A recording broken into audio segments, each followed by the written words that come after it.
Welcome to the Nuggets Inc. podcast presented by the Denver Post, where a certain somebody on our podcast is no longer employed.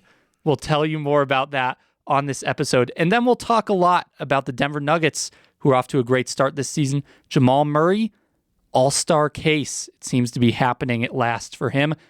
Same with Michael Porter Jr. in Brooklyn. Maybe they'll be having a powwow in Los Angeles this February. All that and more coming up on the Nuggets Inc. podcast.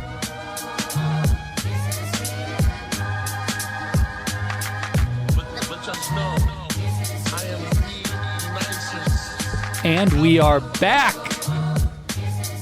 in the Denver Post studios. It's the Nuggets Inc. podcast.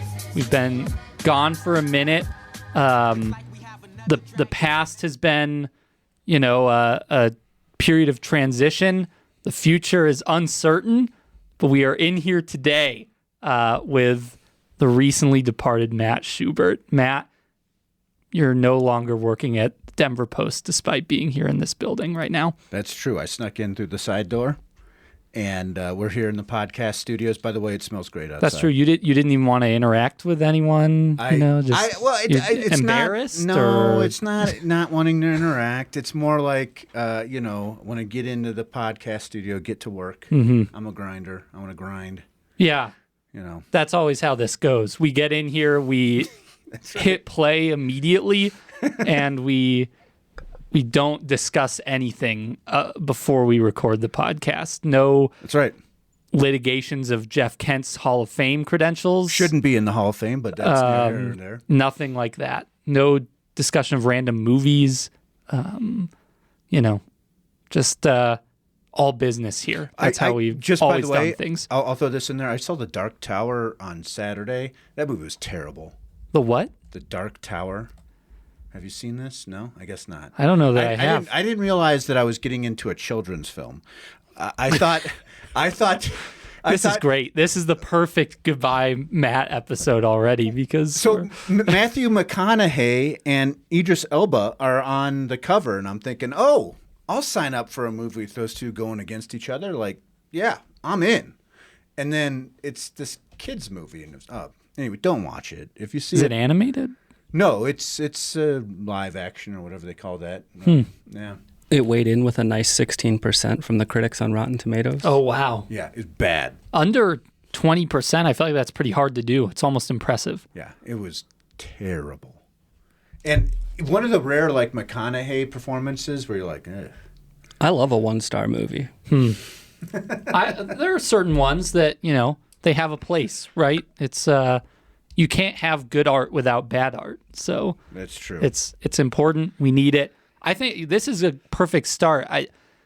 It's like I said, we don't exactly know what the future holds for Nuggets Inc. with in its form as it has been. So you should kind of just fire off every take you have about everything. This episode. I'll be weighing in on many things during this episode. Unvarnished opinions. Yes. You have something to say? Did we clarify what happened to Matt? or do we want to go into the details of the firing? Yeah, tell us. Weren't you fired? I was not fired. No, I was not fired. I left the Denver Post. It wasn't for cause? There was no. In fact, I got paid out my vacation, which let me tell you, I had a lot of it.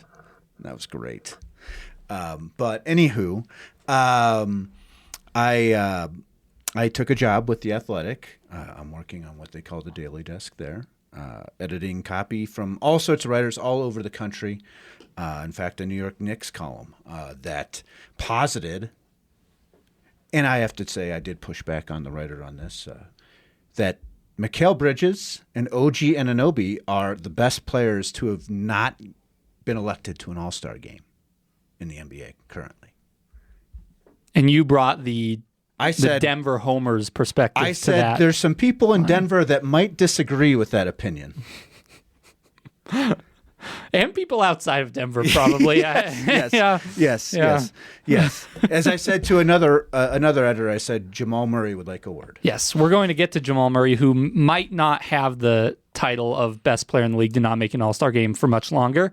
That seems like that's as long as he stays healthy and stays on the trajectory he's on right now, that's going to end. Yeah, I think you're right. Is he at 25 a game right now? He's at 25 a game. He's shooting 50 from the field, 45 from three. He's been outrageous. He's the story of the Nuggets season for sure. But you're trying to change the subject. I want to put you on the spot. Okay. Real quick. Who was a better podcast partner, me or Mike Singer? That's not actually what I wanted to put you on the spot for. But you look like you're teeing up an answer, though. So no, I was just gonna say no comment. Okay. Yeah, I'm not answering that.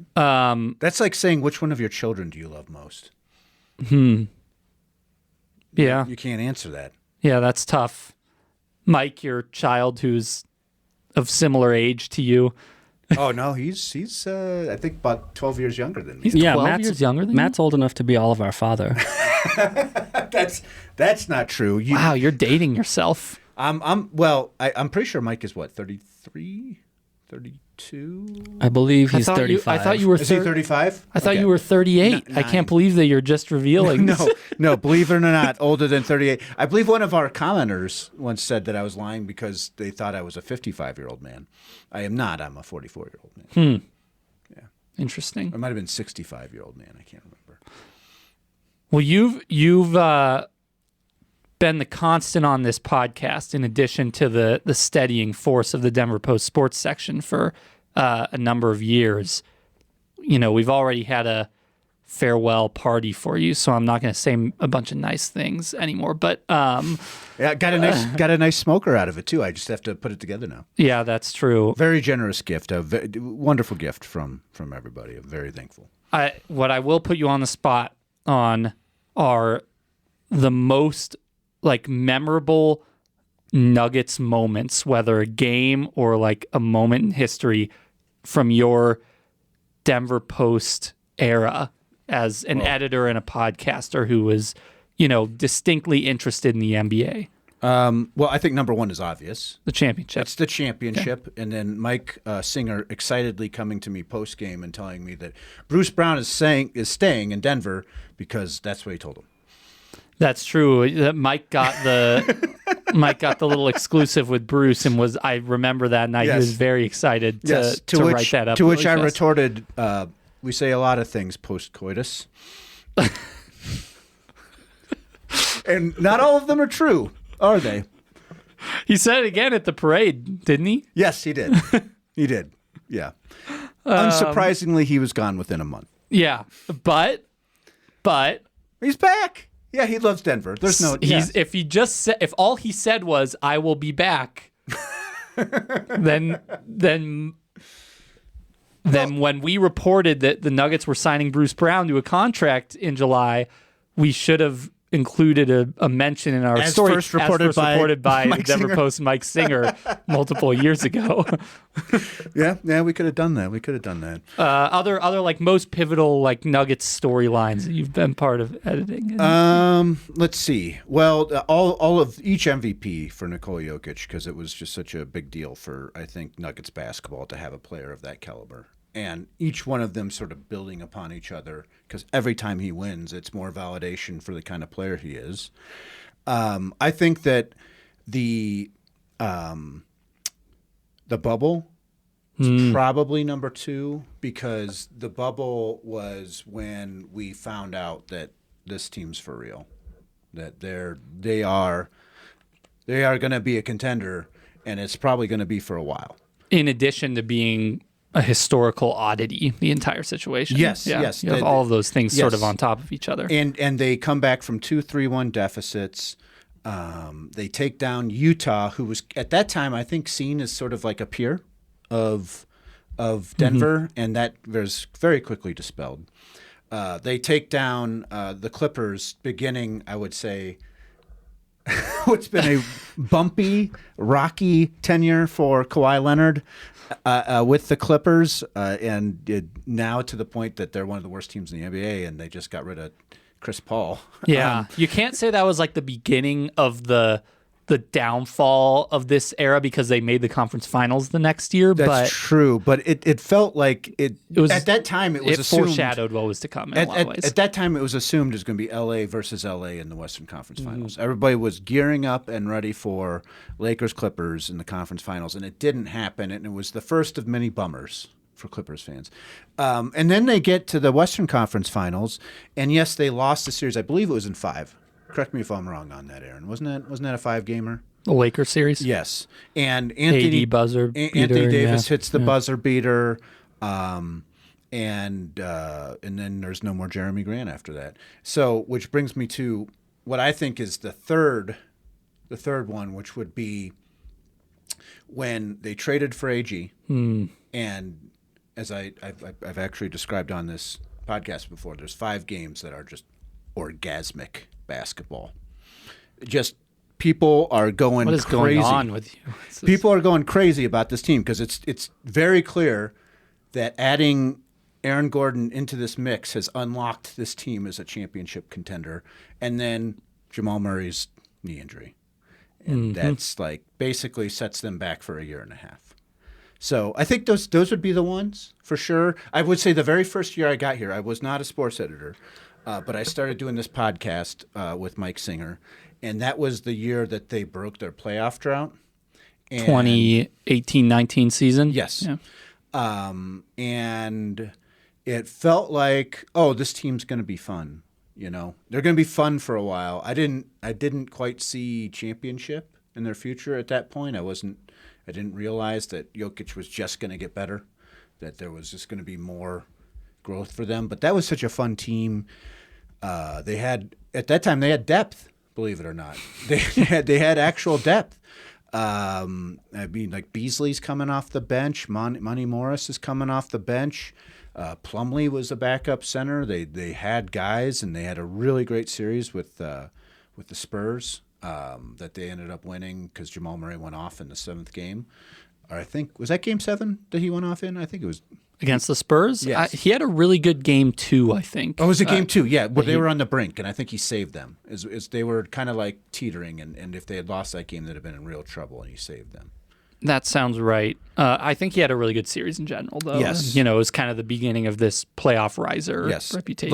Last thing I want to remember, I want to recognize is the 3-OT Portland Trailblazer. 4-OT. Yeah, 4-OT. Oh, yes. That was... That's like a seminal moment for the franchise because it was like they sort of captured the nation's attention. They're going up against Damian Lillard, who at that time is a recognized superstar. And Jokic played I think every minute of the second half and all 4 overtimes. It was like ridiculous. And Jokic had started to take on this persona at that point of the goofy guy during press conferences. His dry sense of humor was coming out. It was sort of becoming a thing. And, a lot of people didn't catch on to that till later, but you could see it. Just real fun. A lot of fun. Yeah, he only played 65 minutes in that game. Yeah. 65 minutes, which I believe, that was a game that Michael Malone would allude to very often when we persistently would ask him about potential overusage of Jokic in regular season situations. They lost that game, by the way. I know. Which, there's kind of a funny, close the loop moment from that to the double overtime 60-point triple-double that Jokic has against Minnesota last spring in what turns out to be one of the final games of Malone's tenure. And maybe, in spirit, the final game of Malone's tenure. Spirit, I think, is probably a fair way to put that. Yeah. That's not on the Palace intrigue ending of Malone and Booth at the very end of regular season. Now that you mention it, that's worth.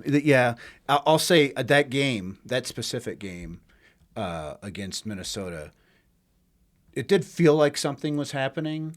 I thought that something was that somebody was going to get fired at the end of the season, not during the season, and I thought it was going to be Booth. That's what I thought. Turned out it was both. Both on the same day. Both, not Booth. Crazy. Yeah. Do you ever listen back to any of your 2019 podcasts? Oh, gosh, no. I think you should.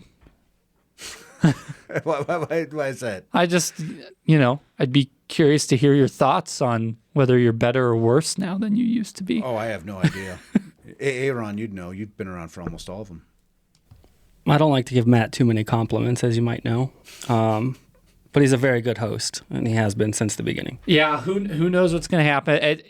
If there's no more Matt Schubert on Nuggets Inc., it's going to be very difficult because probably the biggest testament to how good he was at it was that we had a beat writer change, and I feel like we had pretty decent chemistry on the podcast immediately. Yes. Or, maybe it took a couple episodes, but it helped that I knew you for a while. That's true, but it worked fast. You were a very smooth host. You're always good at sort of antagonizing lightly. I should. That's part of the job. You got to antagonize. As I've always understood it, you were a master of shutting down the Mike Singer monologues before they got excessive. I really delighted in poking at Mike Singer during his monologues.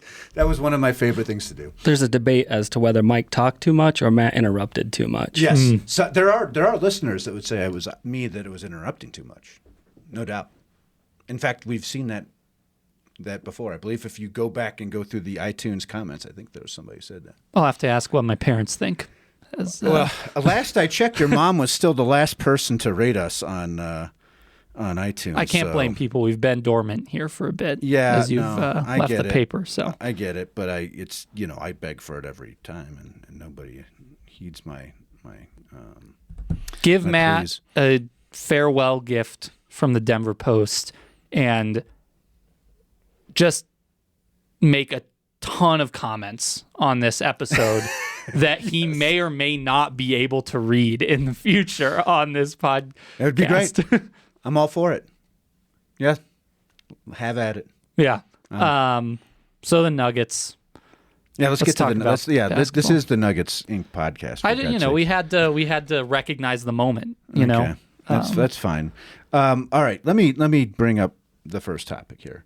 And we've already broached it a little bit, which is Jamal Murray. I believe he's less than a week removed from scoring 52 points and hitting 10 of 11 threes against the Pacers in Indiana, Nap City.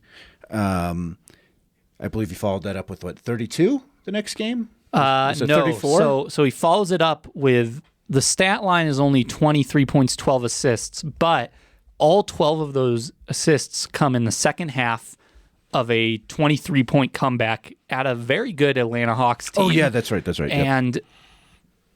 And on top of that, the 23, you might say from a raw scoring standpoint, it's not as explosive as the numbers that he's been putting up at his absolute best as a shot maker, but he was 4 for 6 from 3 in that game, so he wasn't forcing stuff. He was making the right play. Again, I can't stress enough that 12 assists were all in the second half.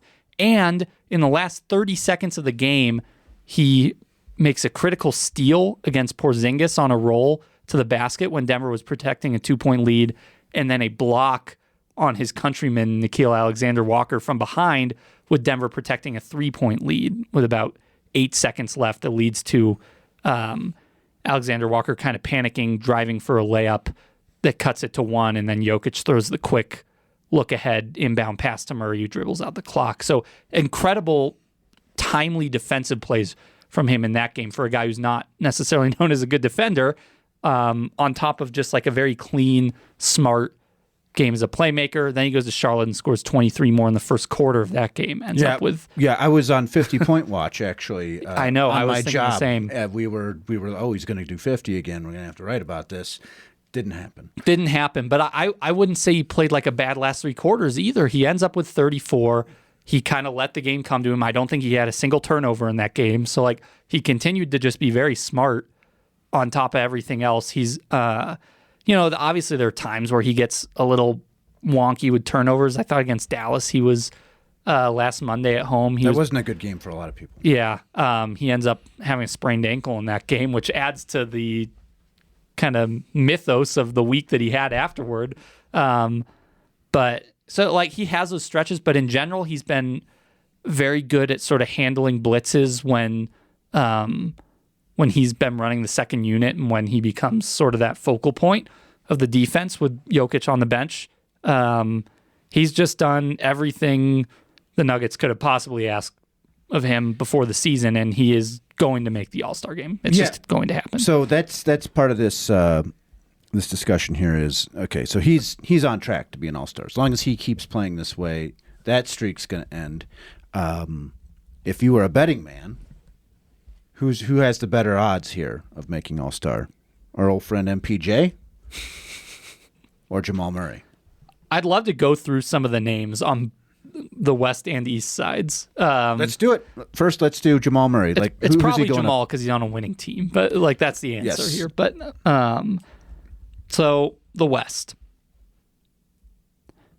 you've got. Let's just we double checked this before we started the layout for selection this year.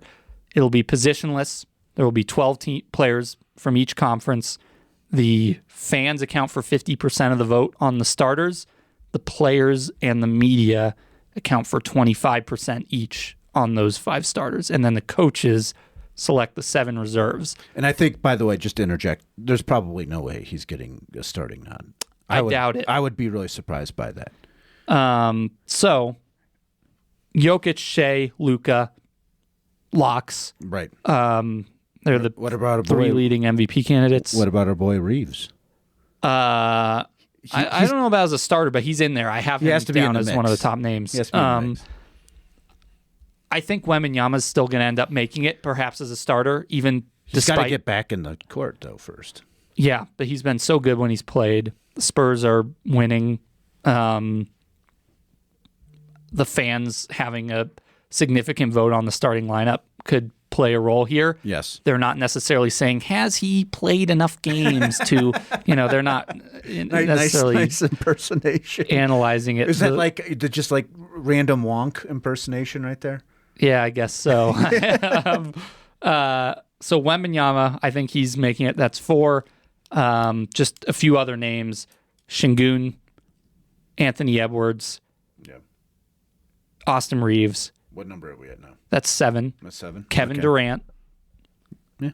I think that's 8 who you feel like are pretty definitely making it. Yeah. Devin Booker could have a chance. So I kind of have, you start to get into the bottom, quote unquote, bottom 4 here. I have Booker and Jamal kind of in that next. Booker has also been hurt quite a bit. Yeah, he has.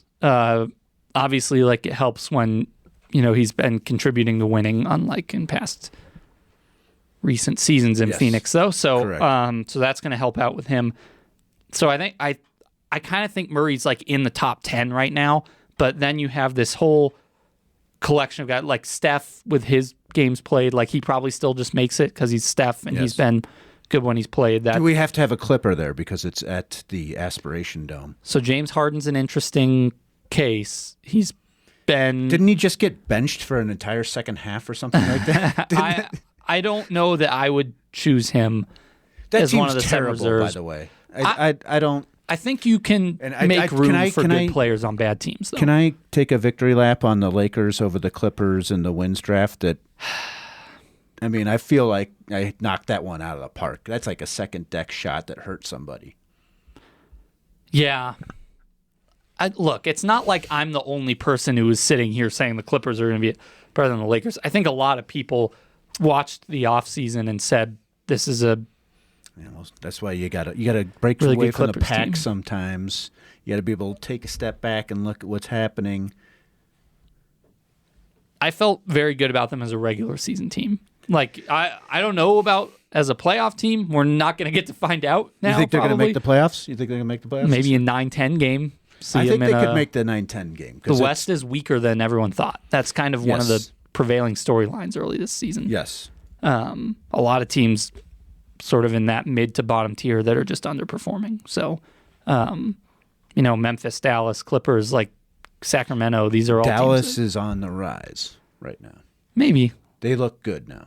So does Memphis. Memphis looks good right now. They've won 6 of 8, something like that. So Clippers have not looked good at any point. But the Mavs, I would almost at this point sort of be surprised if they don't rise into that play-in level. Ryan Nembhard. Two-way mania. Well, and believe it or not having Cooper Flagg as your point guard is a good way to make sure that Cooper Flagg actually plays well. Real shocker. Yeah. Very fair point. He has been good. So my point, I don't necessarily feel that we should just automatically discriminate against good players on bad teams. Like, if a player's good enough to warrant the spot. But it's a tiebreaker, don't you think? Yeah, it can be. I think Harden at least has to be considered in the mix, though. He's had some high highs this season. He has done what he can to put a pretty dysfunctional team on his back. I'm throwing him in there as a candidate. He got benched in the second half. Also in the category of good players on bad teams, Lauri Markkanen. Okay. Playing very well for Utah. Denny Avdia in Portland. No way. I would take Murray over. Okay, then. I would take Murray over him. I would too. I'm just saying. Throwing out some of the names here. Okay. We've mentioned 2 Nuggets, but not 2 Thunder players. Good Chet point. Holmgren is probably a guy that people might default to, I think, especially coaches when choosing the reserves. Right, and they might feel obligated to have multiple Thunder given the fact that they've only lost 1 game so far this season. And I can't blame them for feeling obligated that way. Chet has been really good. He's done some more off the dribble creation this year. He's come along in certain ways. And they've done this with Jalen Williams not even playing. I know, exactly. Chet also might go win Defensive Player of the Year this year if Wemby doesn't reach 65 games, which I'm not sure what his pace is right now, if he's already going to be disqualified. But I think he's already in trouble because he's missed so many games. He definitely is at least in trouble. Chet has played most of their games. He's averaging like 19, something like that. Great defender, great rim protector. Like, he's probably a guy who gets a nod from the coaches, I would think, as one of the reserves. Julius Randle also playing very well for Minnesota. That's kind of the main group of sort of bubble guys. Yeah, I think Murray makes it. I feel pretty strongly about him over most of those guys I mentioned. Yeah. I mean, there are only, as of the start of this week at least, there are 4 players in the NBA averaging 25 plus points per game on 50% shooting from the field, 40% shooting from 3. Jokic, Shea, Giannis, and Jamal Murray.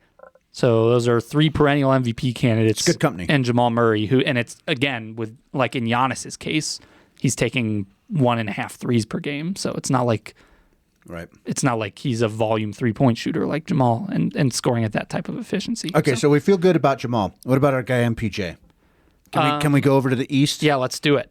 The East is fun because it's messy. So, okay. I'm gonna keep Giannis in there.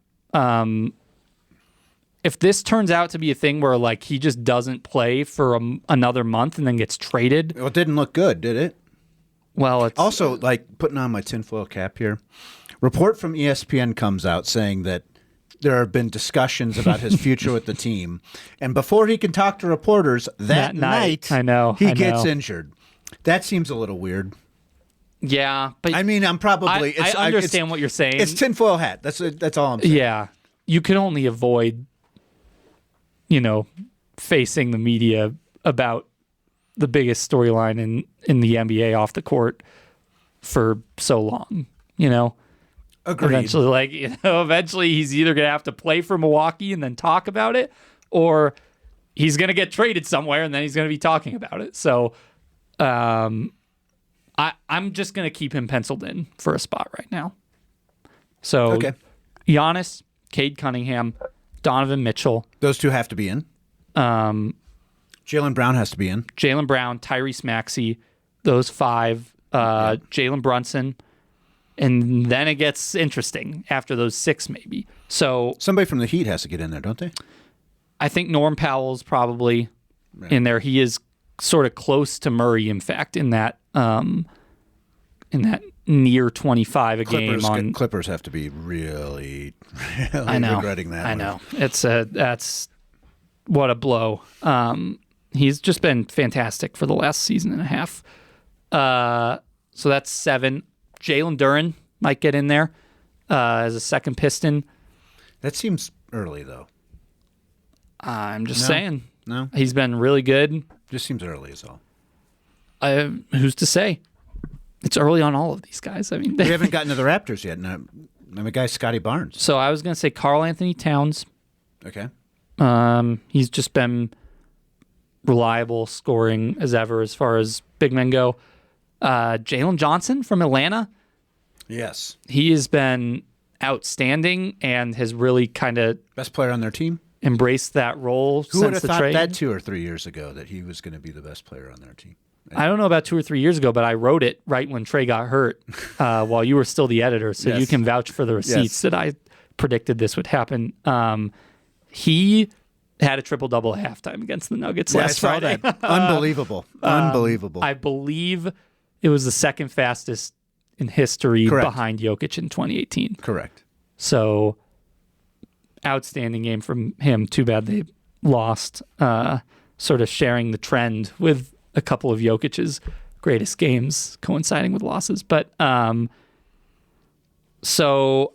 like 10 guys right there with Powell, Johnson, Cat, Duren, Brunson potentially as like bench guys. So Did we have Cade in there? Was Cade in? Did we mention? I had Cade. Yeah, he's a easy starter. I Has would to say. be. Has to be. And so now here's kind of the group of guys we hit with potentially 2 spots up for grabs. Michael Porter Jr., Yeah. Josh Giddey, Chicago. Oh, they've kind of fallen off. It's true. Not that Michael Porter Jr.'s team is doing all that. Yeah, I know. It's, Scotty Barnes and Brandon Ingram. Scotty Barnes has to be in there. Has to be. You feel strongly about Barnes over BI. Yes. Okay. Yeah, he's their best player. Ingram's been really good. He has been, but Scotty Barnes is the guy that drives the truck over there. Franz Wagner, if he is healthy. Didn't he just get injured?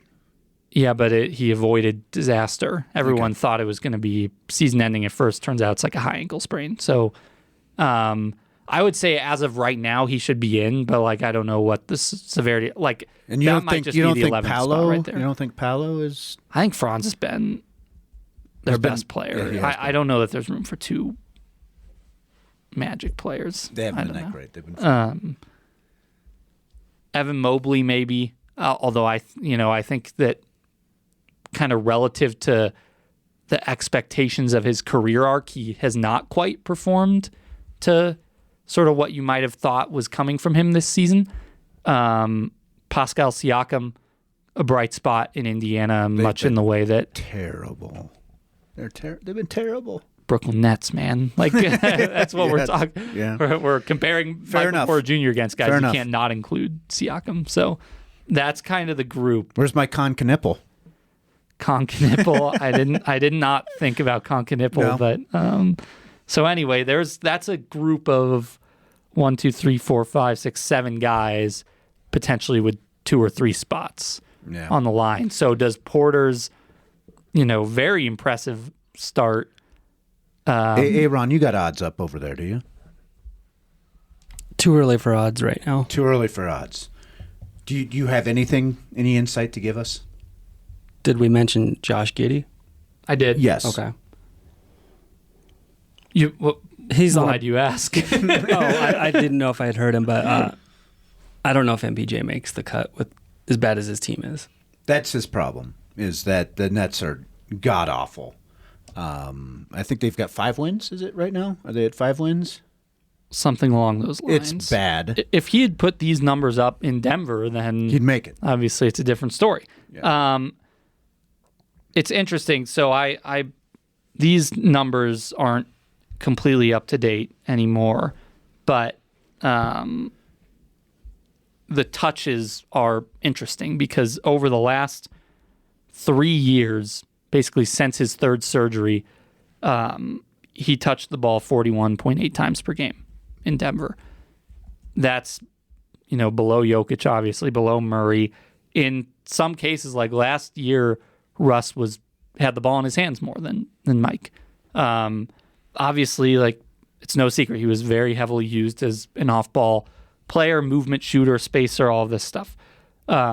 Maybe sort of a secondary ball handler, attack closeouts sometimes. That was kind of always the thing. And we all sort of wondered if he had the ball in his hands more, what would happen? Like if would he not be benefiting from Jokic's gravity as much somewhere else, and the efficiency would take a huge hit? Would his game just open up? Would he be a lot better? It was kind of this like fun thing that we all thought about, I think, as people who follow the Nuggets, cover the Nuggets, whatever. And it's been the second thing. Like he has touched the ball 62 times per game in Brooklyn, most on the team. So 50% jump, just about. Yeah, exactly. Yeah. And he was again. This I wrote this like a week ago, so this is like outdated now. But he was one of 8 players in the league at one point recently, averaging 0.4 points per touch or more on 50 touches per game or more. That's a list with guys that included Shea, Steph Curry, Kawhi Leonard. So he was making the most of all that. His shooting numbers have basically stayed where they were at in Denver, despite less Jokic gravity, more volume, all of this stuff. So it's pretty impressive that he's been able to like be an efficient offensive player, and their offense has been about 5 points per 100 possessions better with him on the floor. Defense is another story, as we all know, but it's interesting. I would really like to see Michael Porter Jr. get flipped to a team where there could be a happy medium of the two roles he has played in his career. So heavy offense for a winning team where he can maybe be the number 2 or the 1B of the offense. Okay. I think that would be fun. Like, what would happen with him in Detroit? Huh. That's an interesting one. So who is Detroit sending over though? I don't know. I mean, like Tobias Harris or someone like he would fill that starting small forward. Yeah. It's a culture killing move, but I think certainly culture killing. Yeah, Tobias Harris is a big part of the culture. Yeah, okay, that's fair. He's like one of those guys that's like. I thought you meant it as like a knock on MPJ. I was like, I don't think guys dislike. No, I don't think Mike guys in a locker room. No, not at all. That's more about Tobias Harris. From all accounts, fair point. From all accounts, like he's a big part of the turnaround there, just from what he does behind the scenes. Very fair. Maybe not worth it for Detroit, but it's an interesting exercise now that we've seen this, like in opposition to this kind of third option who sort of gets iced out of the offense sometimes. Can I tell you what I'd like to see? Him and Trae Young on the same team. I would just love to see that. Old buddies. Just get those two on the same team. Let's see what happens. It would probably have to be Brooklyn getting Trae Young, not Atlanta getting Michael Porter Jr. I don't know that they need forwards right now. No, they're all set there. Okay, well, I mean, maybe I think he's got a shot to be an all-star. That would be really something, is to have MPJ an all-star. I think I actually saw Mike Singer recently, and I was talking to him about this. I don't think the Nuggets regret that trade one bit. Even the way that Michael Porter Jr. is playing, I think it is. Yeah. They have depth now specifically because of that trade. I think it's worked out well for both teams. The Nets get a star player they can put on the marquee. The Nuggets get essentially 4 players. Are they putting Michael Porter Jr. on the marquee? Who else are they putting on the marquee? Name me the guy they're putting on the marquee other than Michael Porter Jr. Yeah. Like if you're looking at let's say the Nets were on, they were the next Peacock game. Who's the cutout player on that promo? It's Michael Porter Jr. I guarantee. No, I think you're right. We'll never find out because they will not be in the Peacock game. Probably not. But no, yeah, I think from what I can tell, I think a lot of Denver fans are happy for Porter, and it's not like a situation where people in Denver are begrudging of the fact that he's playing as well as he is offensively there, because it's been sort of a thing that he wanted to explore himself, that type of opportunity. It opened up, the cap sheet from a depth standpoint for Denver. Their bench has been much better than it has been in recent years. Also, Cam Johnson has sort of gained traction after the slow start. So he's hitting shots now. So yeah. I mean, that's all they needed. Once he started hitting shots, everything's good. Yeah, a huge part of that run in Atlanta. They go on a 20-0 run without Jokic on the floor to start the fourth quarter. Name the last time that's happened. I'm gonna guess never. Probably never. Johnson hits a couple of huge threes in that run. It's him and Murray staggering together with the bench. And, just interesting to see that. They've gone to the Cam Johnson stagger more often with Gordon and Brown injured, and have kind of had some success a couple of times with this with Bruce Brown, Tim Hardaway Jr., Valanciunas, those three vets, and then surrounding them with like Zeke Naji and Cam Johnson. They've been able to sort of get at least some nice 3-minute sequences out of that unit a couple times. The game in Atlanta, I just all-time bizarre game because Jokic was both the hero and sort of the anti-hero. It's the first time they've ever won a game where he was a minus 16 or whatever it was that he ended up being. But he scored 30 in the second half and was just completely dominant and like just annihilated Porzingis throughout that half. So just played a terrible half. They did most of their work on the comeback without him on the floor, but he was also incredible down the stretch, and they don't win without him. So it was kind of a funny 40-point game for him and a huge comeback win. Readers of Mike Singer's book on Nikola Jokic will know that at some point there was a debate between who was the better player, Porzingis or Nikola Jokic. And that's been decided. Not that Porzingis is a bad player. No, Yeah. He's just not an all-time great like Nikola Jokic. He always has eloquent or funny or interesting things to say about Jokic too. He's very he has a lot of admiration for Jokic. I had great quotes way back when I did that story on the scratches on Yep. Jokic he was is one on. of the stars of that story. He was fantastic. Have you seen Jokic's latest, by the way? No, I haven't. It is incredible. The people, Nuggets personnel, like coaches, executives are calling it a predator scratch. He literally has 3 like bear claw marks across his right arm, and they are just Where'd it come from? Do we know? So I asked him, he said, "You won't believe it, but I made a foul on the play that it happened." He said, "I was the one who fouled Andrew Nembhard in Indiana, and Nembhard got him on the play, but Jokic was the one who fouled instead of getting fouled on it," which is pretty funny because usually those scratches he uses as a as proof. Take nice little evidence for the refs at the crime scene. Yeah. Okay, moving on. Unless you have anything else to say about All-Star or anything like that. No, it's fun to go through it. It's just it's hilarious to imagine Murray and Porter both being there this year. Unbelievable. Unbelievable. So one thing that's happened since we last talked, which was a while ago, Aaron Gordon and Christian Brown both out for extended periods of time. In that period, the defense has been bad. Real bad. Like one of the worst in the league bad. In fact, 8 games. So Gordon, he misses a game in New Orleans. Whatever, they win that game.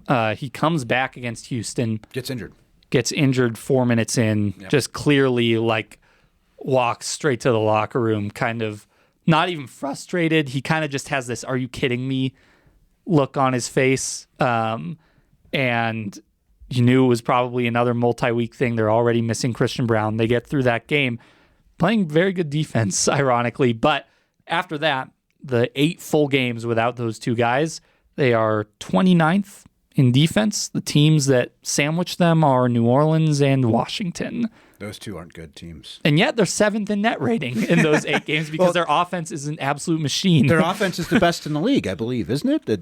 I'm pretty sure. I think it's still overall first. Yeah, they've kind of floated from first to second to third a couple times, but yeah. So I guess, a couple of things here. One, can they win an NBA title being what I would hope is when they get their 2 guys back, passable defensively with the best offense in the NBA? And then 2, how long can they withstand not having these 2 guys and having the seeding that they want to have in the playoffs? Because the Lakers are right there with them right now. Houston is going to be in the mix. I would think that they want to at least have home court and avoid the Thunder until the conference finals, right? Yes. The goal should be to end up in that 2 or 3 seed at the end of the year. Like, that's the big picture here. Yeah. Obviously, you're probably going to have to go through OKC either way. But there's something to be said for getting to play them later down the road. Yeah, they got more scratch marks on them at that point. So, yeah, that does need to be the goal. They're in a mix with, part of the side effect of the West being a little weaker in the bottom half than we expected is that it's already looking like there could be a clear 6 teams or maybe 7, depending on who knows what happens with Golden State. But they're only a game over 500 right now. I know. But so you've got OKC is like they're the 1 seed already. It's clinched. It's over. It's locked up. And then you have like Denver, Houston, Lakers, Spurs, Timberwolves, kind of in that 2 to 6 range, and then then you have the Phoenix, Golden State stuff. But I think Denver's the best team out of that group. I think so too. Although Houston, if they made a trade, could I think maybe leapfrog them. Yeah, and I think Denver's better equipped for playoff basketball than Houston generally, but that doesn't mean they're going to win more regular season games. The Lakers, a lot of metrics don't support them being, I believe, 17-6, which is the same record as the Nuggets as we record this. Yes. But they are 17-6 because they keep winning clutch games, which, by the way, is an area where Denver has struggled. Yeah, but if you look at their point differential, I believe it's like 2.5 or something like that. That's what I'm saying. Like, the numbers don't support that. Right. At some point, they're going to come back down, you would think. Although, one argument against that would be that they've only had LeBron for 2-3 weeks of that. Yeah, he's old now. He's inconsistent. He's not always going to be the 30-point guy. How'd you like the end of his point streak, by the way? Poetic. It was awesome. Unbelievable. It was so cool. You couldn't have written that better. I know. It was amazing. In fact, I was watching it live. I was visiting a friend in Auburn, Alabama, the night before the game in Atlanta, and I used to live there for context. And I like that you had to have the excuse for being in. And I was at a bar, and I saw that the game was close at the end, and I just pulled out my phone and threw it on. For the last couple possessions and had it on mute in this bar. So I watched LeBron make that play, the pass to Rui and everything. I was like, oh, what a cool buzzer beater. And I've always liked Rui. So I was kind of happy for him. I had no idea in the moment that he was sitting on 8 points. Yeah. He could have taken the shot to extend his streak. Yeah. And he didn't. So I didn't even realize the historical context of what I was watching, which is kind of funny and cool, but it was an awesome moment. I'll tell you how I experienced it. I was working, and we use Slack at The Athletic, and there's a channel for the NBA folks, and all of a sudden I see all these comments. Whoa, everybody's freaking out, and all I can tell is it's about LeBron and the Lakers, and so I have to search, and I search on Twitter, and then that's when I saw. There you go. Anyway, the Nuggets should. The Nuggets have been able to sort of keep a pace with the Lakers without the 2 starters, and while the Lakers have kind of continued to win games in these sort of sketchy ways at the end. They got some killers though for the end of games. They do. They've got basically maybe it's 3 not a killers. fluke at the end of the day, right? That's a very fair counterpoint, honestly. And I just wrote about this, how the clutch stats end up being telling in the playoffs. It's not necessarily they just happened to get away with these games. It does matter. Guess who was first in clutch net rating last year? The Indiana Pacers. I think the big indictment for them is just their defense. Are they going to be able to defend? Yeah. With those 3 guys on the court together. So for Denver, they were defending pretty well for the most part with Brown and Gordon. Now, there's some interesting context, which is that Denver's allowed a lot of wide open threes, and opponents are missing those wide open threes. I believe opponents are 32.4% on threes with the defender 6+ feet away, which is the lowest clip or second lowest clip against any team on those wide open threes. So there has been some variance luck. Can I just interrupt? Could part of that be they're picking the right people to leave wide open? Yes, I think so. I think that they've schemed pretty well. And we've asked Adelman about how comfortable they are with some of the corner threes that they've given up, which can be such a dangerous shot in the modern NBA, obviously. And he's basically said, yeah, like we do feel okay about it. They've been shrinking a lot. They're doing a pretty good job at preventing paint points for the most part. They're protecting Jokic around the rim as much as they can, even with him closer to the basket in a lot of cases. But so yes, like you can funnel the ball to the players you want to shoot those shots. I would counter that NBA players eventually are going to make wide open threes if you dare them to enough. And so it's always a dangerous game to play, no matter what. Eventually, Lou Dort and Alex Caruso and Aaron Wiggins are going to kill you with zone threes in the fourth quarter of a pivotal playoff game. Yeah, but is Russell Westbrook going to do it? Like, there's I also... mean, he did to the Clippers. Like he's a big part of why they won that series. How do you do the next series? I know I get your point, but I'm just saying, like, you're always playing with fire when you leave an NBA player wide open on threes. Sure. And there have been a lot of cases too where they've just gotten like miscommunications on an X out with the scheme on who's supposed to go to this guy on the right wing versus the left wing out of a zone, or just guys kind of over helping in and getting caught in no man's land trying to get back. So there have just been a few discipline things on those that I think are interesting to watch. But nonetheless, they were defending better. I think Aaron Gordon and Christian Braun were better at executing their scheme and better at KYP stuff. They're also just better defenders. Yes, exactly, than they have been since those injuries. And, a big point of emphasis has been the physicality, fighting over screens. They've not committed enough in fouls in their bad defensive moments. Adelman has made a big deal about that. So do they need those guys back by the time they go on that long road trip at the start of January?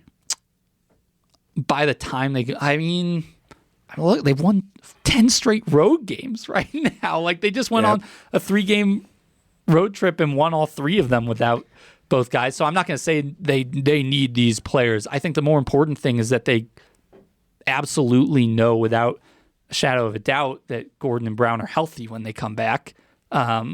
Because they've especially shown... Gordon. Gordon seems like the one. Like Brown is kind of an Iron Man.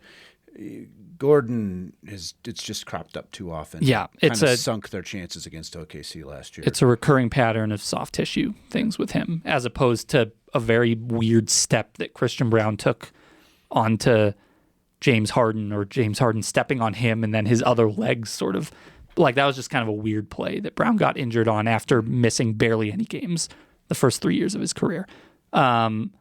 So ultimately, like the more important thing is that they're just actually healthy when they come back instead of returning and then being questionable again 3 games later. Like that's not really what you want.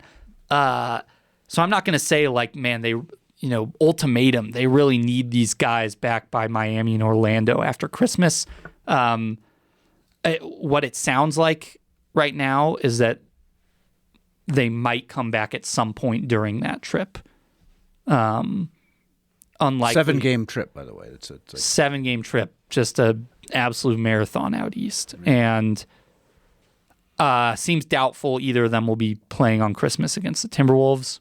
That's a bummer. Not to rule it out, but it seems unlikely. 8:30 game. 8:30 game, coinciding with Broncos Chiefs. Although that lost a little bit of its luster. Sorry about your Chiefs. Yeah, it's all right. We don't have to talk about that. Hey, Ron, what do you think about the Chiefs? I just said we don't have to talk about that. Yeah, Bennett and I talked about it quite a bit via text while the game was going on. He was extremely optimistic. Yeah. He said, "Are you watching the game?" As Patrick Mahomes was like 11 of 26. Okay, they dropped like 10 balls. Let's calm down. And I said, "I am watching the game." He just can't let go, Bennett. Oh man, that 4th down decision, by the way, going for it on 4th down and with their defense just like lights out. Andy Reid, what are you thinking? Anyway, all right, been rough. That's a lot of Chiefs talk. I think we got our Chiefs talk in. But that was bad. Yeah. Sorry to interrupt you. I don't even know what I was saying. I think there's a chance that one or both of those guys come back at some point during the road trip. But not the Christmas game. That's what we're talking about. It, yeah. It seems unlikely. I mean, I guess you never know. Christian Braun was on this last road trip doing stuff with their strength and conditioning people, some player development sort of work. So, like, I think things are coming along fairly well with him. It's just, I don't know. Why rush it? It is a bummer to not have those guys in a big Christmas primetime game, though, against their rival. So, yeah. But yeah, no, is 8:30 primetime? Yeah, good question. I'm not sure if 8:30 is primetime. Of course, the last time you're just giddy about the thought of not working on the newspaper. Yeah, not worrying about a print with deadline. Broncos and Nuggets playing. Yes, I am very happy about that. The last time they played at that particular time, 8:30, I believe that was the Aaron Gordon dunking on Landry Shamet's face game during the NBA championship season. They were the late game last year in Phoenix, I think. Were they the late game? There's a chance they were the second to last game, but they were at night. Yeah, I don't think they were the 8:30 though. I could be wrong. Gosh, I don't even remember. It was either the last or the second to last game because it was right after Austin Reeves' game winner against the Warriors. Oh yeah. Okay. But who knows? I think the Nuggets have shown they're like good enough at shape shifting and sort of understanding how to win games that like they're going to be fine, just sort of treading water as much as they can.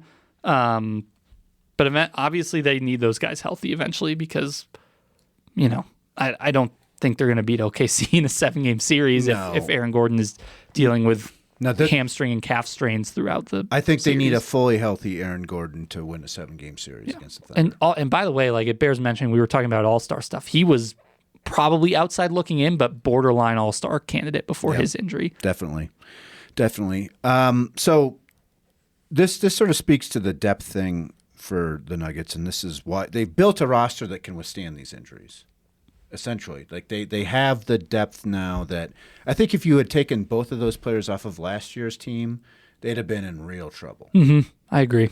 And that's not the case now. What have you noticed about that and how they're using Nikola Jokic so far through the season?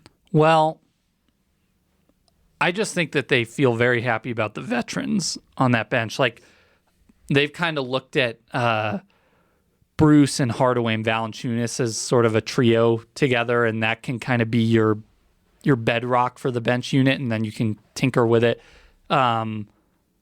in whatever ways feel necessary to meet the matchup around it. It's like it's just less strain on unproven players at the end of the day, and it's kind of what we thought in the offseason it was going to be. Like it's not perfect every night. But Valanciunas goes in there. He gives them a style to play with. He's an absolute bucket. Like he's just a good scorer. If he gets the ball around the hoop, like game over. Like most of these games, it's kind of easy for people to take for granted. I think he's good for like 8 points on 4 of 5 shooting in 12 minutes in a lot of these. And it's like soft touch on little baby hooks, or he just gets under the rim and just kind of casually throws it in almost. Hardaway's just been rock steady as a shooter. Bruce Brown has had moments where he's been pretty unhappy with how he's played, but particularly from a finishing standpoint. And he has looked messy, like on some transition layups and stuff like that. But I kind of think like there have been some lineups recently, for instance, where they throw him and Spencer Jones at people together. And that's some of the physicality that Denver's like really needs defensively at times like this. And so I think he's been pretty valuable in his own ways too, even if he's not like an explosive fan favorite sixth man like he was 3 years ago. Well, it seems like it's Hardaway who has become the big value signing of the offseason for them. Right? Like people thought bringing Bruce Brown was going to be the game changer, and he's great for them, as far as energy and I would say culture and all that kind of stuff.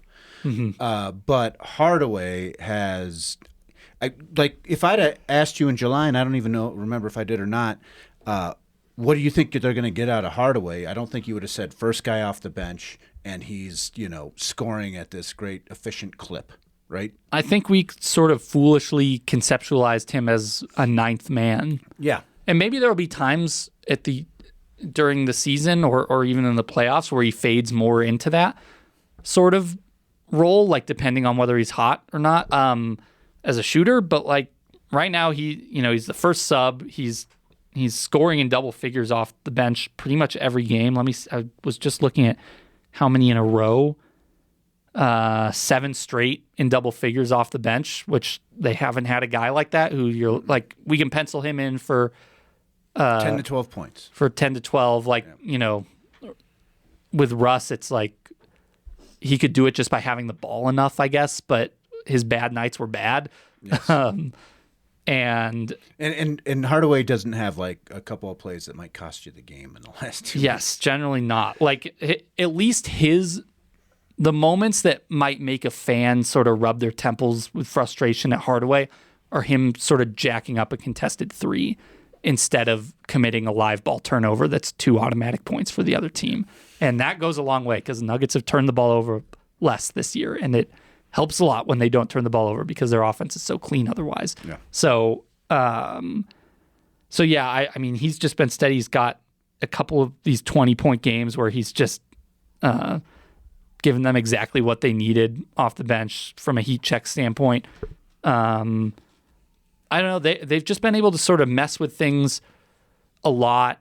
I think Adelman wanted to keep Hardaway in that second unit role when Brown went out, and was part of the reason that he immediately said, yeah, Peyton Watson's going to be the guy who starts in that spot. And like, for the most part, it's worked pretty well. Like they're 17-6. Like you can gripe with the home performances defensively in some of these games. That's the main area to pinpoint with them right now. But like I keep finding myself having a hard time, like really digging in on scrutiny over the things that have looked rough for them when overall they're like on pace to be the best team in franchise history. Not only that, but it's with 2 really important guys missing a big chunk of that too. Yeah. So I think so. What do you think of Spencer starting, by the way?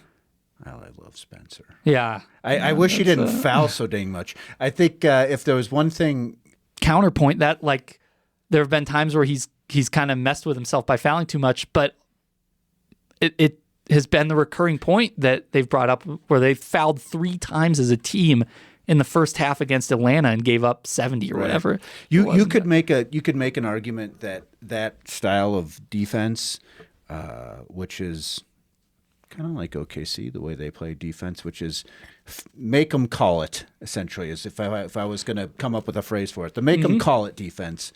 Jokic really calls it that too. Yes.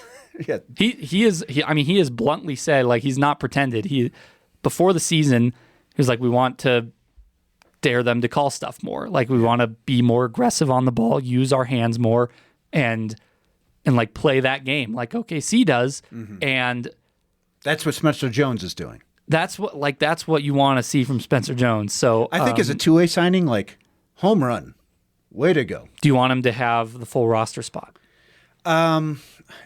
It sure would be nice to still have that flexibility when you've got right after the deadline. There's always some guys that get waived or whatever, and who knows who that guy is that could potentially really help out the Nuggets. At the same time, like, he's sort of proven he's an NBA guy at this point, don't you think? Yeah, I think so. I mean, he also, just to sort of emphasize the point of how much guys love playing next to Jokic, that game against Dallas, which they did eventually lose, and I'd be remiss to point out that the defense being pretty bad is the main reason they lost that game. But he came out and scored 15 points in the first 6 minutes of that game. Just from shoot it. He can shoot it. Like they'll put him in the dunker sometimes. They'll put him in the corner. Mm-hmm. Sometimes they're trying to figure out the spacing with him and Peyton Watson in that lineup and sort of seeing how defenses react to it. Sometimes, like, teams have put their 5-man on Spencer and they'll try to bring him into the action as a short roller screen type of guy. So like they've found ways for him to score obviously, like, he's been a good shooter in college and in the G League and all that stuff. So if he can make shots and just kind of use his athleticism and length, it's, there are places for him in the league. He's got the sort of the Bruce Bowen career arc coming his way. He's got that sort of, real physical defender, wing, can shoot threes. He's a very... Aaron, thoughts on that? I've never seen him try to hurt someone. Excellent point. He is not, but the problem is that they turned the Bruce Bowen move into essentially a technical. When Bruce Bowen was playing, that was just like maybe a foul. They've legislated that out. Ironically, because a Spurs player got hurt that way, which is kind of funny. Kawhi Leonard, for those who don't remember. You think Jokic is ever going to get a continuation on a 3-point shot? What, you mean like at the end of... He is relentless right now in trying to when he... I mean, it's foul baiting. I'll call it what it is. Oh, but yeah. Like when he sees that hand in there, he can do the rip through up into his shooting motion, and he made one against Dallas. He sensed the contact, he ripped his hands up, he just kind of chucked it, and it banked in for a 3, and they didn't give him the shooting foul call. Well, the rip through isn't supposed to be a shot anymore, right? Wasn't that something that they legislated out? Well, he argues, I asked him about this in Indiana, he argues that the motion he is making to get the ball into his shooting pocket is part of the shooting motion itself. And that the reason the foul is being called is because of him being in his shooting motion. So how can it be anything but a shooting foul? I'm sure Chris Paul made the same argument. But the entire reason that went away is because of guys like Chris Paul. Basically just baiting that over and over again. Maybe they'll use the 15th roster spot on Chris Paul. There you go. I mean, I do think like secondary ball handling is kind of one of the skill sets they need. I don't know that Chris Paul is the guy that... do you want that guy in your locker room? I don't know. Like, it seemed like the big part, like reading between the lines, was that he was extremely unhappy with his role, and he was also more than happy to offer criticisms for what was going on the court. Yeah, it's probably a little concerning to hear some of the reports that have come out of that situation if you're a team that's considering it. Mm-hmm. And, I mean, there have been places where, like, his way of doing business and way of being a leader has kind of, like, been what a team needed. I think it was pretty good for San Antonio. It was great for the Suns last year. Yeah. But, like, in the Nuggets case, the Russell Westbrook thing, like, part of the situation there is the Nuggets are a pretty low-key locker room with, like, it's a fairly introverted personality as a team that they have collectively, I would say.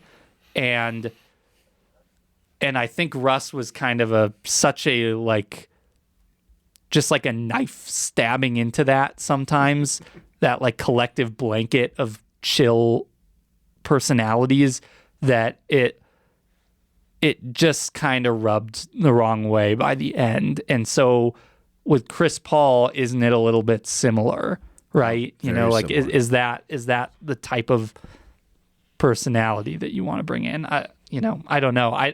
I'm not saying that that's like a bad personality to have, because I think there are situations where it can be helpful, but I don't think they need that on this team. I think this team knows how to win games. Yeah. And again, that's part of the Adelman hire too, in place of Malone, who was, this firecracker of a personality and timeout caller and post-game quote and all of this stuff, where Adelman is Pacific Northwest to everything Northeast about Malone, Yeah. So I don't know. I agree. Peyton Watson, are we now guaranteed that he's not going to be in Denver after he's played as well as he has to start the season?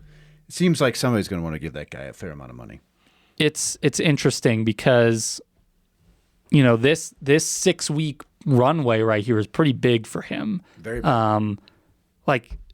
being the guy who gets to be Christian Brown right now and play more than usual next to Jokic is like a huge statistical opportunity. He's jumped on it with a couple of big scoring games. On the other hand, the reason he's in that spot is to defend. Like they could have put Tim Hardaway in the 2-guard spot in the starting lineup, and they would have been really good offensively too. And Hardaway would have a couple of these games, and they wouldn't be very good defensively. Probably, you'd like them to be a little bit better than 29th defensively in the last 8 games. How much? But I mean, it's not just Watson in for Brown. It's Watson in for Brown with Gordon out. Yeah, no, that's a fair point. I think he's been good overall. Like, he's helping his case probably from a financial standpoint. The perpetual catch-22 on these situations is guy plays next to Jokic, guy plays really well. Does that make his market value elsewhere on a team that does not have Jokic to play next to higher, or does it make his market value higher next to Jokic entirely? Should the Nuggets be considering his price value the way that like Orlando Magic would, just to name a random team? Like, there's kind of like an interesting dynamic with worked out free for agency Bruce Brown. value. Bruce Yep. Brown got paid because of that. Mm-hmm. A lot of guys have gotten paid. But you know, how did those 2 years go for Bruce Brown? He wasn't necessarily a great player. Like, he was hurt a lot, and he was kind of just not as effective when he was on the floor with a variety of teams. So that's kind of going to be the interesting push-pull. It's notable, obviously, that Watson switched to clutch. That does seem notable. So you have an agency change. During a contract year, he said that, he's from LA. He recognizes it's a big year for him. So, like, he's trying to make money. This is what he told me after he didn't get the extension. He was like, I understand the Nuggets have to treat their situation as a business. I'm going to have to treat my decision as a business next summer too. So I think all sides are prepared for the likelihood that he is not back unless there's some other weird roster maneuvering. Also, you could think about him as a trade. I was about person. to say, does that spur the Nuggets to have to think of him as somebody that they think about dealing at the trade deadline? I wouldn't rule it out. The issue is, like, you have to get better this year. They have to. I don't think they should think about next offseason too much relative to this season. Yeah. Like, they're good enough to win a championship this year, and they should be focused on that. Counterpoint, if you are fatalistic and say nobody's beating the OKC Thunder this year, you could think that way. That is another perspective to have. I don't think the Nuggets have that. If I were the Nuggets, I wouldn't think that way because, one, they almost beat them last year. Mm-hmm. And two, this team is probably, if I were going to guess, they have the best chance of beating the Thunder of anybody else. Wouldn't you say? Like, who else has a better chance than the Nuggets of beating the Thunder? Yeah, it's like if you want to argue for the Lakers. I would not. I would not do that. I don't know that I would either. Does Houston just like bludgeon them with offensive rebounding? I don't think so. Like Oklahoma City is really physical and they can play big when they want. Like, they can counter it and go small sometimes. And right. Although that double overtime game against Houston to start the season certainly gave some pause, and that was with them getting nothing from their young point guard in that game. I'll once again add the J-Dub element. Him not being part of it for the first 20 games is fascinating. But no, it's all interesting with Payton. The thing is, like, what do they need most? Maybe a little bit of ball handling for the bench to take some of the pressure off of Murray, and maybe more physical point of attack defending. Like, are you sure you're going to get better than Peyton Watson as far as that point of attack defense? Like, he can be a very good screen navigator, which is an issue that continues to pop up for them sometimes when they don't defend well. He just, like, to a certain extent, it's like, what Peyton Watson can do. He kind of just has to do it better at the times when he's not good enough at it, as opposed to, like, to get better defensively, we have to trade him. That seems sort of like a backwards way of looking at it to me. So I just don't know from a winning this year standpoint if trading him is going to get you there. It's hard, unless there's some I just don't know that what they would be getting back in that situation. Like, who would be out there, who's available, and who they could add that, like, remember, he's on a rookie wage salary right now still. So, like, you're not going to get a star player, and you could package. I believe they're still under the apron where they can still package players for 2 for 1 or something like that. But I just don't know how they would produce something that's going to make the team overall better. That's the part that it'll be tricky. When you like look at guys they can trade, it's like Watson is kind of the interesting one, but and I just made the point against it. Would be packaged with him in any deal. Yeah, exactly. Right? But gosh, I just don't know with Zeke Najee. His hands are not good. That continues to be a major issue. Yeah. All right. So last thing before we I got 2 things, but last Nuggets thing. Not Rick. I almost called him Rick Adelman. David Adelman. I'm sure that has happened to him plenty before. Son of Rick, David Adelman, 17-6 to begin his first full season as an NBA head coach, navigating injuries. Obviously, the defense hasn't been great of late, but best start in franchise history seems good to me. What do you think? I think he's been everything that they kind of knew they had with him already. Like I mentioned already, the personality element, I think he's just a good match for the core of that roster. I think the Jokic, Murray, and Gordon all have very solid relationships with him, and obviously that goes a long way. The X's and O's stuff, I don't think anyone's ever really questioned that. Offensively, they've done... I like how they kind of look like the Kings of the early aughts on offense. Coached by who? That'd be Papa Adelman. So, yeah, like they have really spammed this split action stuff that he loves, where it gets entered to Jokic at the high post or the elbow, and then you basically have 2 guards or 2 perimeter players coming together and splitting apart with the litany of options that they can have based on how a defender handles the situation. It's how you get a lot of those sort of slip cuts for Gordon for lobs from Jokic. Christian Brown's been really good at cutting out of those. It can turn into stuff where guys curling around the perimeter or DHO. It can morph into a pick and roll. And for those unfamiliar, like this is exactly what the Kings did with Chris Webber, Vlade Divac, and then later Brad Miller. Yeah, if you remember the Brad Miller years. Yeah, it's really effective. And so and it maximizes Jokic's playmaking. It also doesn't beat him up as much.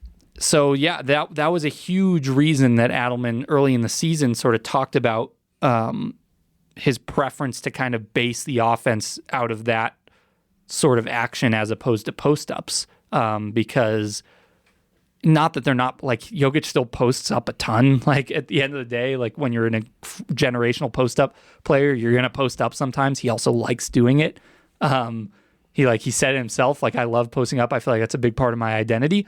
But, yeah, when you have an established defense of, like, putting smalls on him and playing super physical to deny him the ball and fronting him and bringing in the double, and then you're trying to move him from one block to the other block, and he's getting bumped by a couple of bodies on his way across, and it's just kind of this slow build of wear and tear that happens from doing that over and over again, kind of bringing him up the floor a little bit and just letting him play make from different spots with open paint, basically, is one way to just sort of, diminish some of the bumps and bruises, I say, as he has the predator scratches on his right arm anyway right now. So that was part of Adelman's thinking about it, which, goes into sort of this more big picture school of thought that he has about the regular season and the fact that, like, they learned in the playoffs last year the tax of the regular season. You could say they learned it in Game 7 against the Timberwolves 2 seasons ago as well. They want to be fresh healthy and sort of mentally energized going into the playoffs. And whether it's minutes and direct usage on the floor, like there are ways to try and chip away at feeling better in May.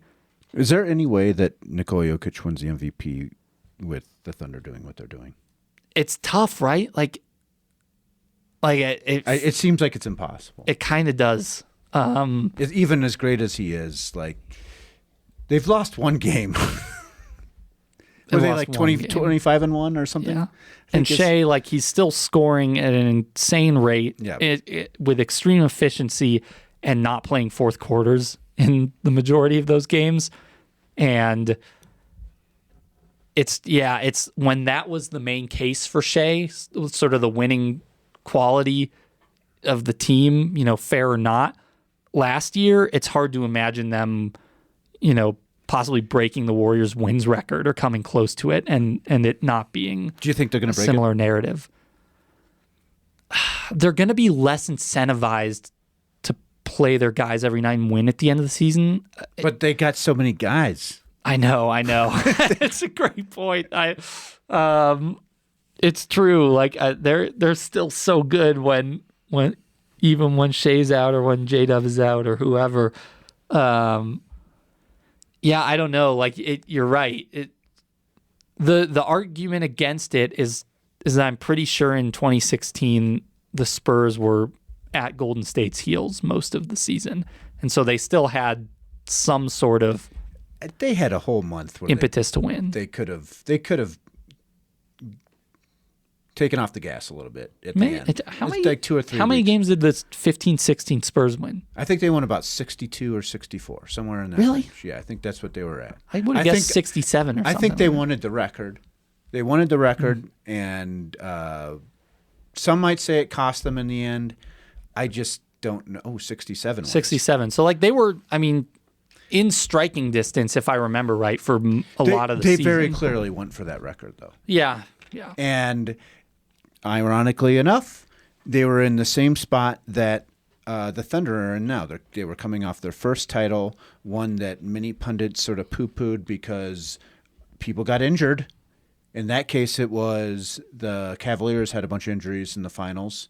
In this case, it was Halliburton gets injured in Game 7.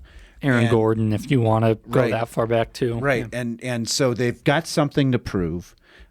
So they're very similar to the Warriors in that respect. The parallels have, people started making the parallels to the 15 Warriors last year during it, and now it's become magnified by how dominant they are in the year following it. They just have to go to complete the time as a flat circle analogy. They just have to go get Giannis next offseason when they fall short in Game 7 of the finals. Who are they losing to in the finals in that one? Who's winning Game 7? The Knicks. Would it be the Knicks? I don't know. The Knicks is kind of like the Cavs? Cleveland winning a title. The Knicks winning a title would be somewhat similar to that. Yeah. All right. Before we go, NBA Cup. We got 2 games tonight. I believe it's the 2 East games tonight. Nuggets choked it. They blew it. Can you believe crazy? There's now been, this is the 3rd NBA Cup, and they have not made the quarterfinals at any of those. That is shocking to me. They've been one of the best 4 teams in the league for all of those years. Yeah.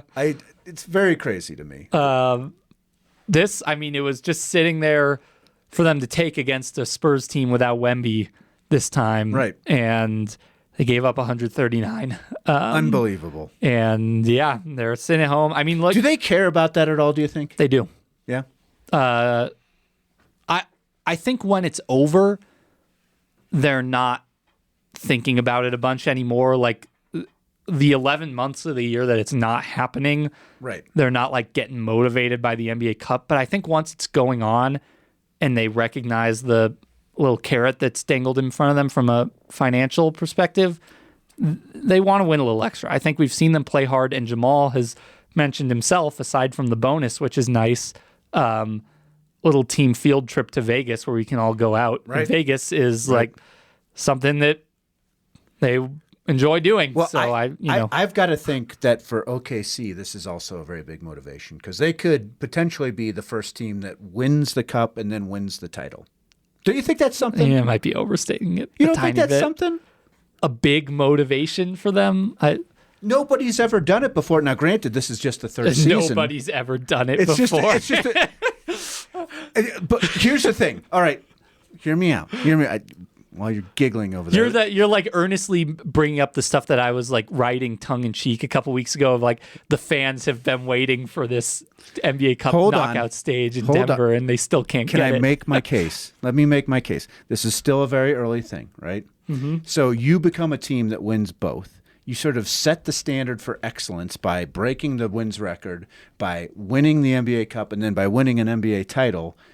You have all claims to greatest team of all time. And then, if you're as this continues and the NBA Cup becomes a thing that is played every year, winning both is going to be a thing. You don't think? Maybe. I think it helps that the first 2 years it's been won by a first ballot Hall of Famer. Like LeBron and Giannis having been the first couple of guys to get it, like that kind of makes it feel like there's more gravitas to it. I don't know if it's gonna start to factor in with a best team of all time sort of. I think it's just something where it's like you can be a team that wins the NBA championship and that's great and you're going to be remembered forever. But if you win both, it's sort of like ticking off one more box to prove your worthiness as a champion. Hey, Ron, you got something to say? Yeah, Jordan never did it. That's right. Michael Jordan never did it once. Neither did Kareem. I can't argue with that. Magic Johnson. Here's the thing. The Nuggets are pretty happy to have a bunch of rest for the next 10 days right now. Oh, I'm sure. And if you go to that final and you're like playing competitively to try and like, and then you get this extra game and you're away from home for those few days, like it doesn't feel like as much of a break in the schedule, which the Nuggets needed because they've essentially been on a month-long road trip right now where they keep coming into Denver for one home game and then back out of Denver and then back and then away again. And I don't think it's totally a coincidence that they've lost 4 straight home games in that exact context. Okay, so that makes me think at some point they need to alter the schedule to now we're talking. Make this make sense. I think that's what we need. I think the players get into it when it's happening enough. I think a lot of teams have complained about schedules. A lot of coaches have kind of griped about it through the press. And it's weird to have this bizarre 11-day gap in the schedule but you have 3 back-to-backs in a 2-week stretch surrounding it where everyone's like dead tired and then you're twiddling your thumbs here for 5 off days. Like most of the league right now is sitting on 4 consecutive days without a game, which is just weird. Yeah, they get to practice, work on some stuff. That's true. That is true. But why not instead of the Nuggets having game, like 4 days off, game, 3 days off, game, I think another 2 days off after that, and then it gets back in. Why not just a little more balance, more stretches throughout the season with 2 days between games instead of this? Like the Warriors, I know, are going 5 days without a game right now. Like, how do you institute the NBA Cup? More stretches where you can have the practice on the second off day throughout the year instead of 3 in a row. Okay, yeah, granted. How do you institute the NBA Cup to address that? I don't know. Do you stretch it out to where here's what I would say. Here's a All-Star Weekend? Yes. You suggested this last year, and I thought it was really good. And you stretch it out, and you actually make it where it's a home and home with everybody in your group, right? Yeah. You do a home and home for everybody in your group up into leading to All-Star Weekend. You have the games, you have your semifinals or whatever, probably semifinals and finals on All-Star Weekend. In lieu of the All-Star game? Yes, you got to kill that thing. Yeah. It's got to go away. I'm sorry. they keep trying to save it. Kill it. It's done. Hate to break it to you. We all know this. Jokic got asked by someone about his thoughts on the new format the other day on the road. Oh, yes? And he said, I don't know, maybe it'll be as bad as it is every year. He's not even trying to be like, yeah, maybe. Yeah, it's broken and it's beyond fixing. Nobody's going to try to defend in that game ever. It's just not going to happen. So you stretch out the NBA Cup. You make it part of basically like this centerpiece of the first half of your season, right? And it ends with a championship in February after football's over. And suddenly you kind of like, I think it elevates. It elevates the event. I agree. Yeah.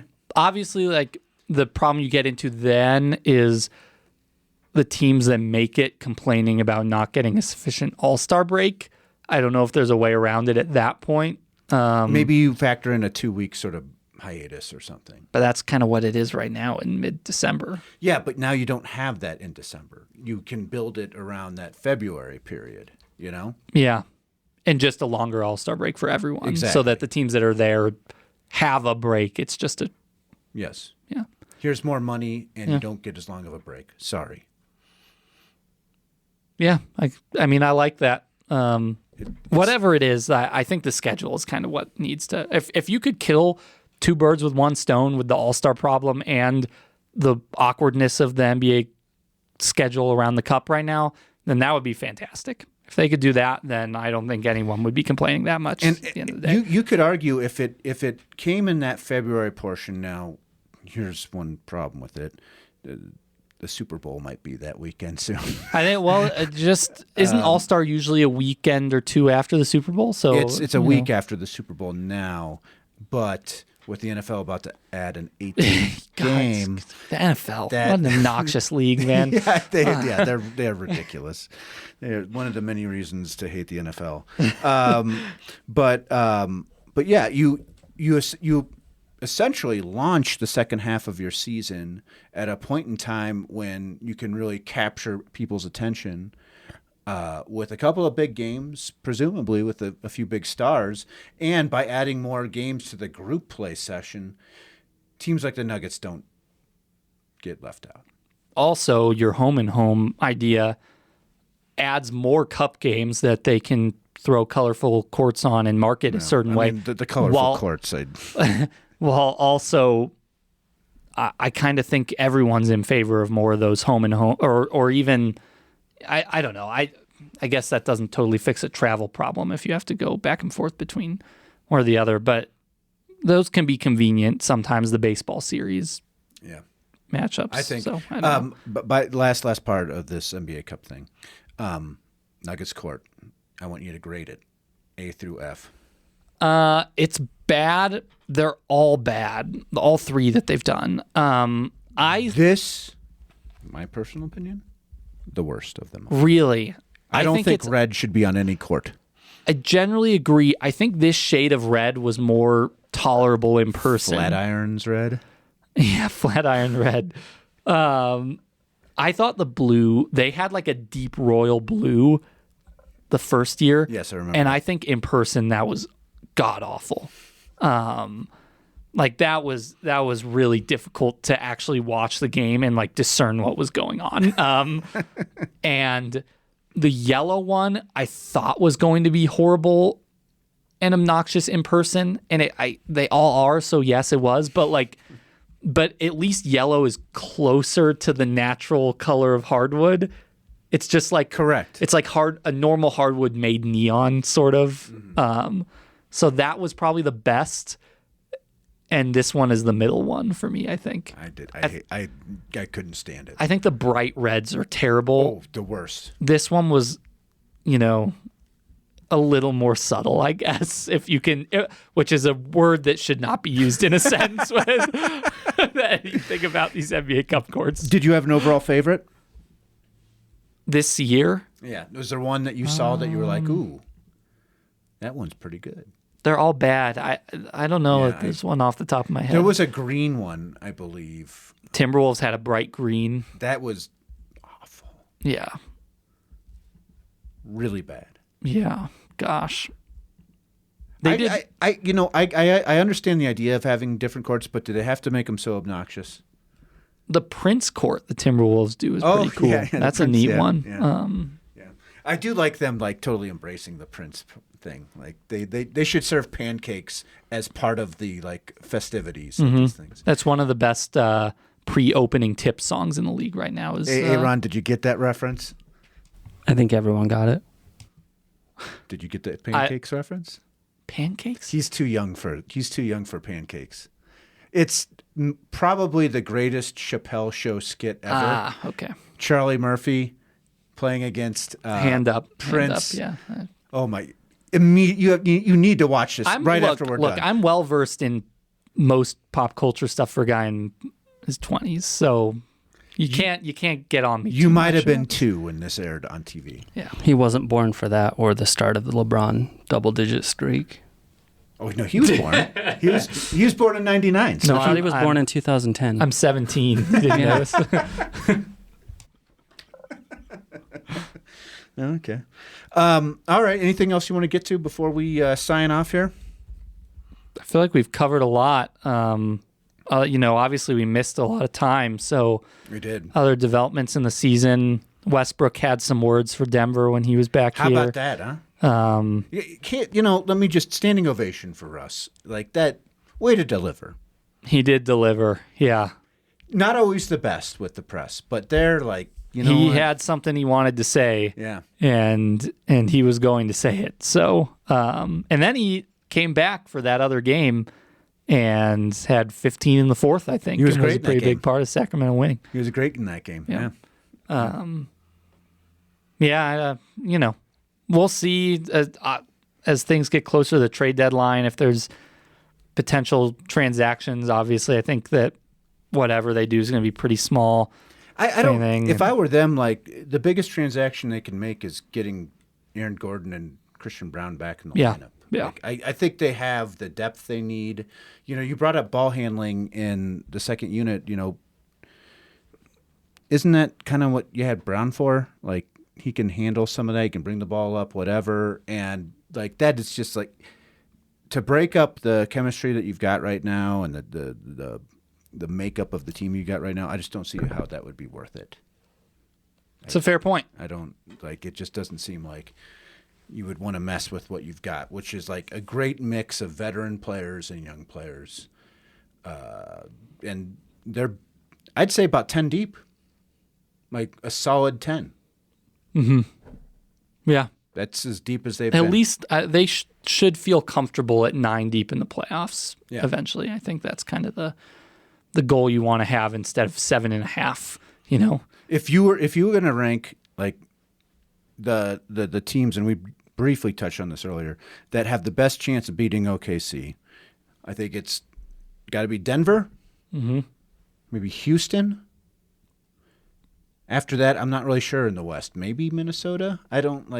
Yeah, I kind of think there's like the potential of Minnesota and the Lakers maybe looming. The Lakers aren't good enough defensively, I feel like, to beat OKC. And when they played, OKC destroyed them. Like, that wasn't even a game. They destroyed It's a good point. You know what's frustrating about the schedule, by the way? Just one more thing to complain about, since we all love to complain, is that the Nuggets don't play the Lakers or the Thunder until late January, and then they play all of those games in the second half of the season. It's very weird. Meanwhile, they're about to play Sacramento for the 4th time this week. Very strange. Very strange. Yeah, there's a couple of things about their schedule that don't make a lot of sense. Is there anybody in the East? Like maybe, okay, let me throw this at you. Like if the Cavs are really at their best, like clicking on full cylinders, but they just haven't been all year. Think, is there a version of the Celtics with Jason Tatum back for like a month? Spicy. Where they become a title contender. Yeah, there's a version. Shaking his head over there. I will nod my head yes. I think there is too. I mean, they're 15-9 They're 15-9 right now without him. Now, I don't know if they've got the depth, and their center position is kind of questionable.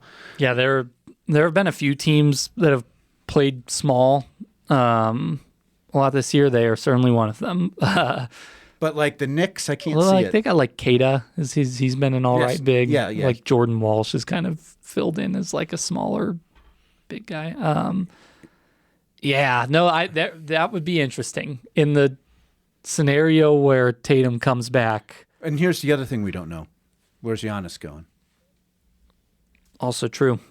Like, let's say the Houston trades for Giannis. That's I was gonna say the number one team on the ranking would probably be a Giannis Rockets team. Like, they could do that.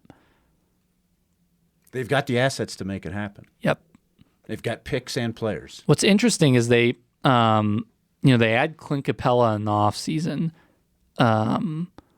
They kind of like surplus themselves on centers, obviously having Şengün and Adams in place, almost as if they were ready to trade Şengün if they needed. And it's always sort of felt like if they were going to do the honest trade, they would have to part with either Şengün or Amen Thompson. Now it feels like Şengün's the guy that you really don't want to give up. I don't think you want to give up Amen Thompson either. I mean, do you want Giannis Antetokounmpo? Do you want one of the 20 best players of all time? Sometimes it costs something. I wouldn't want to trade either one of those guys for him. Okay. Then they're not getting him. I think everybody else on that roster is fair game. But those two guys, you're not touching. Like I would say, and you could have any of the Phoenix first-round picks that are going to be lovely here in a few years. You can have any of all of these other young players, and they've got a lot of good young players. Just not those two guys. All right. I mean, Amen Thompson. No deal. I'm just saying, like, if you're Milwaukee, then you're saying, all right, so call us if you change your mind. But so here's a little thing. Bye-bye. I went to Suns Houston in Phoenix a couple weeks ago. I saw Amen Thompson in person. Mm-hmm. That guy is a freak athlete. He is. He did like 2 or 3 things. It was like, holy cow. I don't know if there's like 5 guys in the league that could do what I just saw. I just can't see trading him away. Okay, Şengün it is. No, neither one of them. You've got to find Kevin Durant. Would you like Kevin Durant? All right, they're keeping their team then. I'm just like, if you're Milwaukee and this turns into a sweepstakes, then like if I'm Milwaukee, you're asking for one of those 2 guys in addition to the picks, and you're walking away. I disagree. If I'm Milwaukee, I'm trying to get as many picks as I can out of that. Like, give me 5 first-rounders or something, and they could do that. Give me like 5 first-rounders and a couple of good young players. But you're probably taking Fred VanVleet. Yeah, and for salary. And you want a good young player to help out with that. Right. Şengün and Amen Thompson. But they've got other guys. Good enough for Giannis? With 5 first-round picks. Here's the other. So here's the thing. Remember when Mikal Bridges went for 4? I know, but you're 5 it was 4, right? Yeah. Yes, yeah, that was ridiculous.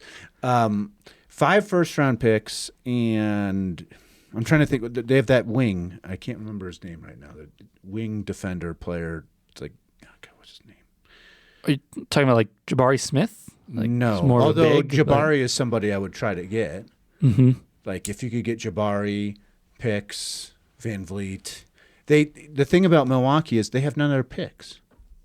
They need to start accumulating. That's the thing that they need. What do you hope that picks can turn into? Players good young like players. Amen Thompson and yes, and Şengün. Why not get one of them who is already that? I don't think they would. I think that would be a deal breaker for them.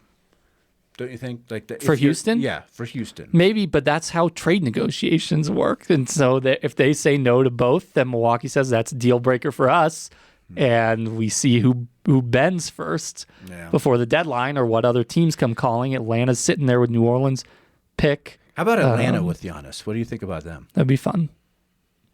I think that'd be a title contending team instantly. Yeah. Especially in the East, like. It all makes me sad. I wanted to see him be a career Buck. Yeah. I enjoy superstars feeling tied and enamored by the small markets that they're in. And I think Giannis earnestly wanted to be a Buck, and it seems like it's just running its course at a certain point. So no, if I think the Bucks have to trade him. I think they have no other option. Yeah. So, okay. Hey, Aaron, thoughts? Anything you want to add?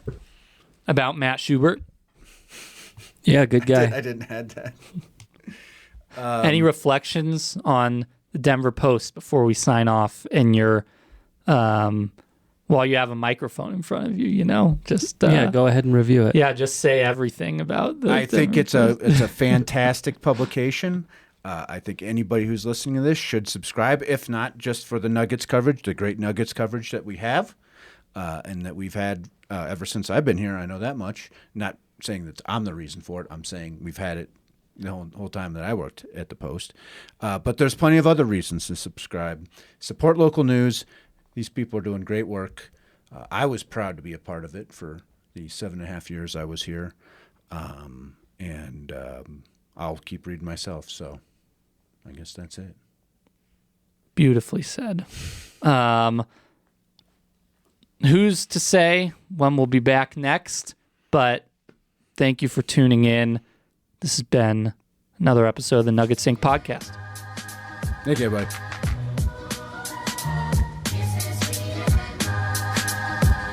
Looks like we have another dragon, Master Ace, spitting the burning passion. It's about to be a catastrophe. Thought I was the only survivor, but at last we meet.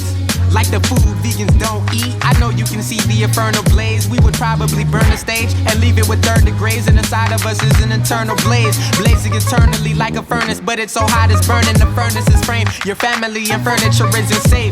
Better evacuate, cause the skill we can calibrate reduces the chances of your survival if you ever try to retaliate. So dance to this recital so you can slowly gravitate towards us. Who needs a chorus when you're hotter than Earth's core is? No strings attached with no puppets, yo, we're cordless. I fly even when I'm hurt, yo, that's soaring. Your skill isn't apparent, it's an orphan. We proceed to spit the verse that takes your spirit and lifts it high into the earth's atmospheres. Don't come atmosphere of influence, you squares. I take a spear and put it through you, I raise the stakes. Ha, medium rare, you're the least of the media's fears. Why he's the reason the media's scared. Please be prepared to be impaired. Go see repairs, defeating people in pairs. Jordans, I thought I needed pairs to be compared to the people in pairs. This is a journey into sound. A journey which along the way will bring to you new color, new dimension, new values, and a new experience.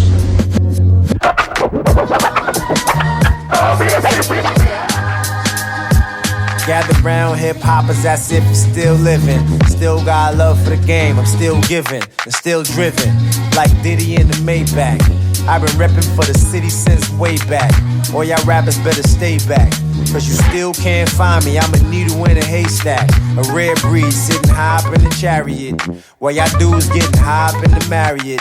Well, consider this your wake-up call. If you're married to the game, this the breakup call. And you ain't wearing a crown if you're not tearing it down. You clowns get found right there in the ground. 6 feet, dirt nap, that's because your shit's weak. I'm a giant, you a pipsqueak. Welcome to my kingdom, yup, the throne has an occupant. Read my name at the bottom of the document. Check the scroll, giving good times like Esther Roll. Peace to Keithy E, God bless the soul. Trying to get more checks to hold. On some slick Rick, Mr. T shit, big chest of gold. And the flow still extra cold, like the North Pole, cocaine snow, another lost soul. Bow down, it's the Grand Royal, yup. 20 plus years in the game, and still the fans loyal.